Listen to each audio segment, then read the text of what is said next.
विकासाचा fake narrative तयार केला तरी पोलखोल होणार. रस्त्यांवरील खड्ड्यांवरून वडेट्टीवारांनी सरकारवर टीका केली. निकृष्ट बांधकामामुळे सरकारी तिजोरीला फटका बसलाय. ट्विट करत विजय वडेट्टीवारांनी महायुती सरकारवर टीका केली.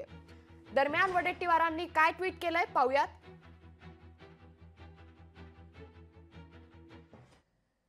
तर महायुती सरकारनं विकासाचा कितीही फेक नरेटिव्ह तयार केला तरी अदृश्य शक्ती यांची पोलखोल केल्याशिवाय राहत नाही, असं ट्विट विरोधी पक्ष नेते विजय वडेट्टीवार यांनी केलंय.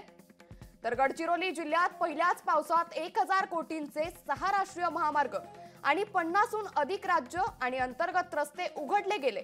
भ्रष्टाचार व निकृष्ट बांधकामांमुळे योजना आणि विकास कामांचं श्रेय घेण्यात चढाओढ करणारे आता विकासाच्या या फेक मॉडेलचे आणि पहिल्याच पावसात उघडलेल्या रस्त्यांची जबाबदारी घेण्यासाठी पुढे येतील का, असा सवाल देखील त्यांनी ट्विटमधून उपस्थित केलाय.